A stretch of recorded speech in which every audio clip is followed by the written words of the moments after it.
Hey guys, how you going? Welcome to Hold the Ball HCB. Thanks for tuning in. Just quickly, I've made a prior video which was the Warriors Spear, episode 2, in which I talk about the Warriors preseason and how we've gone so far, and I give you guys my thoughts and opinions and I guess a bit of hope and perhaps some good news for the second part of the season and how we can sort of win and get back and hold our spot in the top 8. So if you haven't seen that, go check that out. And even prior to that as well, I've made a rugby league broadcasting news where I talk about the Lara / Hooper sort of battle that's going on in NRL 360, as well as my thoughts on some of the Sharks sort of news and a bit of NARL news as well. So yeah, go and check that out. Tell me guys what you think, and don't forget to subscribe and like and share. But yeah, without further ado, let's get straight into it.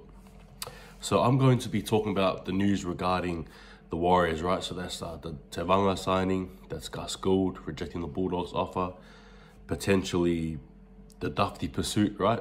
Rumours circulating there. I think it's more so amongst us Warriors fans on social media. And also Shaun Johnson, and could he possibly come? And I'll just give you guys my thoughts on that. So let's get straight into it. So Tevaga has recommitted with the Warriors to the end of 2023. Do I think that's good? Do I think that's bad? For me personally, I'm in the middle. I like what Jazz Tevaga offers, and I've said this before. I like the dog that's in him in a complimentary way. I like the brute. I like the tough SOB that he is. However, with that, there are noticeable sort of, I guess, errors that come with that, or if anything, brain snaps, which becomes very apparent when you actually watch the guy play on a frequent basis. If it isn't sort of sin bins, then it's the knee, the unnecessary knee, or the unnecessary sort of a scuffle. And look, it's all good and well to have that dog mentality where you're sort of brutal and you just want to sort of charge up all the time. But in this game, we've just got to realize that it can be quite costly. So I like him. I like what he brings. I know he wanted to stay at the Warriors, so it's good news there, right? And I guess for us fans, it depends what side you are on, right? Like for me personally, like I said, I'm in the middle here. You know, it doesn't really move me either way. I'm just hoping that he can sort of be a better player in regards to discipline and offer us a bit more, less grunt, you know, like less ill discipline, should I say, and probably more of a calculated sort of discipline play. Because I think if he can fix that up, he'll be a lot better as a player. So that is my sort of thoughts regarding Jazz Tevaga. So hey, well done. You're with the boys again till the end of 2023. So let's make the most of it. But yeah, that's my thoughts regarding that. Shaun Johnson. So as I told you guys on the rugby league broadcasting news, Shaun Johnson is apparently being fished around and told to look elsewhere for a club. So what? You know, so I guess for Warriors, naturally we think bring him back. So for me personally, look, it's funny one there, you know, he's a Warriors son, right? Like he was from our team, right? It's not like Roger Tuivasa-Sheck or Toy Harris, though they're two very instrumental players. These players didn't, you know, their first team was not the Warriors, right? So Shaun Johnson's first team was the Warriors. It's sort of like a love-hate relationship in that sense of I absolutely enjoyed watching him growing up, right, myself, when he came in the scene in 2010. But I've also not liked how at times he has gone cold evidently throughout our career, or throughout his career at the Warriors, should I say. And again, even though he may offer that experience for a pairing with, say, Nikorima or even CHT, injuries that he's had in the past could possibly haunt the club like it has before when he's been injured sometimes, you know. So it's good and bad. Like I like him in the nostalgic sense, it's great, but ultimately, do we really need him? And if we do, it's going to be it has to be unders, right? Like he's not going to get that big paycheck he's looking for, he's asking for. It's sort of like a good story moment, right? It's like Shaun Johnson come back to the Warriors, finishing up with us. It's a happy ending sort of thing. But realistically, are we a club that should be looking for happy endings, or should we be looking at a path that is actually going to be beneficial for us, aka sticking with CHT or perhaps moving a few pieces around. Is Shaun Johnson really the answer there? I'm not going to talk about the backstage politics involving him. This is just purely from a fan's point of view, my own perspective. And yeah, I don't know, like, if he comes back, what will he do? You know, like, what's the go there? I'm going to start him. If we do, like, you got to understand that someone else is going to be missing out, right? Someone younger. I mean, I'm not saying he's old, but he's, you know, you got CHT, right? Cody Nikarima, both younger players. So where does Shaun Johnson fit in all of that? We love the nostalgia. Is the nostalgia really worth him coming back? And if so, okay, cool, I accept that. Then what do we do after that? So yeah, like I said, for me, I like the idea, but I don't, and I think I'm leaning more on no. I'd rather Shaun Johnson stay away from the Warriors. That's my own personal opinion. Another news as well is Dufty. So we all saw Matt Dufty play yesterday. He's playing in the Dragons, and they don't even want him. They don't want him. It's crazy. Look, we've seen crazier things, but I mean, that's just, wow. He played a superb game. His involvements were very high.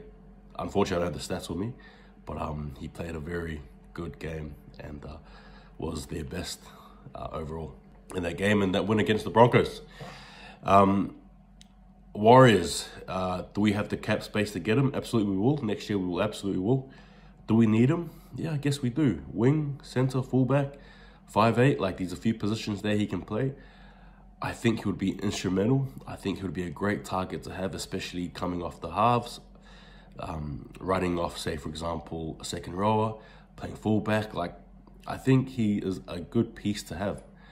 Understanding that it's going to be a really busy time, I think, for Warriors as we sort of decide who to get for next year. But Dufty, we should pursue him, I think.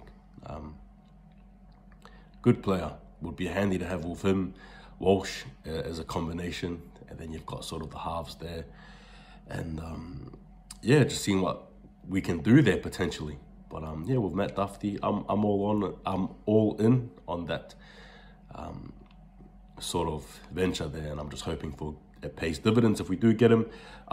Look, a lot of cars will be signing or wanting this guy, right? Dragons are crazy for even letting him go in the market, but hey, that's the way it goes. Do I see him re-signing the Dragons? I don't think so. But hey, if the Warriors get him, how cool would that be? But yeah. And the last bit of news as well, I guess, is pertaining to Gus Gould. So Gus Gould recently was on an interview, you know, with Sky Sports in New Zealand. And he sat down there and he sort of just gave an overview of his role at the Warriors, being the advisor. And I liked what he said. You know, he's a guy who has a vision, clearly. Now, it doesn't matter where you sit with Gus Gould. You may like him, you may not. But one thing's for sure, he has a rugby league brain. Now, whether, again, you disagree or agree with that, you still understand he does play a big role in the game itself, in the NRL, and he wants to sort of be more of that in the Warriors. He spoke of Adam Fanor-Blake, his toughness, his alpha male mentality. He spoke of Reece Walsh being the great gun that he is, and he spoke about the Warriors players as well, the impact that it's had with the Warriors staying over in Australia and how much credit they should be given. And he also spoke about, I guess, his hopes, right, that the Warriors will be in the future a powerhouse in NRL. And hey, as Warriors fans, we're all gonna stick around to that sort of news. But overall, it was a good interview. Now, also on top of that as well, Gus Gould was offered a position by the Canterbury Bankstown Bulldogs to become the general manager of their team. And he actually turned that down. I was not made aware of that until I think a few hours later, so I didn't even know that happened. It sort of happened really quickly, and thankfully, as fast as I found out the news, I found out just as quick that he rejected the offer as well on a tweet and Twitter, and I was very happy about that. Look, he said he basically wants to stick with the Warriors because he's a visionary, and he sees something there. Again, awesome, good news. Gus Gould, I'm a personal fan of his, and I think that the drive and the way he talks and the way he presents himself, and I guess the way that certain players will connect with him is going to be a positive thing. I've got sort of like this idea as well that I think, I'm not sure if he wants to be a coach or not. I think he may have said he does, maybe wants to pursue it. But I think if say hypothetically if things didn't go well, I've got a feeling he might be the coach of the Warriors. That's what I'm thinking. But I've got a feeling that's just probably just a little smoky sort of a throw there. Don't bite on that one there. But I'm thinking he wants to probably play more of a bigger role in Warriors and New Zealand Rugby League in general, which needs a lot of help.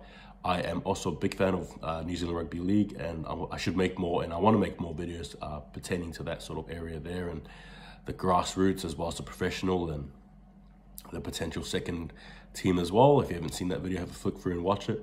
But yeah, no, good news that Gus Gould wants to stick with us and stick it out, and he wants to be part of this Warriors, I guess he wants to be part of this Warriors dream that we have, right? What does it mean to be a Warrior, as you're saying in his interview? It's good, and we need it, and we just need a bit of boost. At the moment, look, it's good news. But yeah, just tell me what you guys think about everything that's been explained so far. The Gus Gould stuff, the Tevaga, Shaun Johnson, Dufty stuff. What are you guys' thoughts? Like, good, bad? What do you reckon? But look, that's all for now. I'll be posting another video or two tomorrow, so stay tuned for that. But again, thanks for watching, and please don't forget to subscribe, and please engage and please share. Follow me on Hold the Ball YT. That is my Twitter handle account, and we'll just go from there. I have a page on Facebook as well, but yeah, I'm just sort of still learning the creation thing of this. But look, that's been me for now. Take it easy. Remember, Warriors, what we're gonna do every time we have the ball, hold the ball. All right, take it easy, guys, and I'll see you guys next time.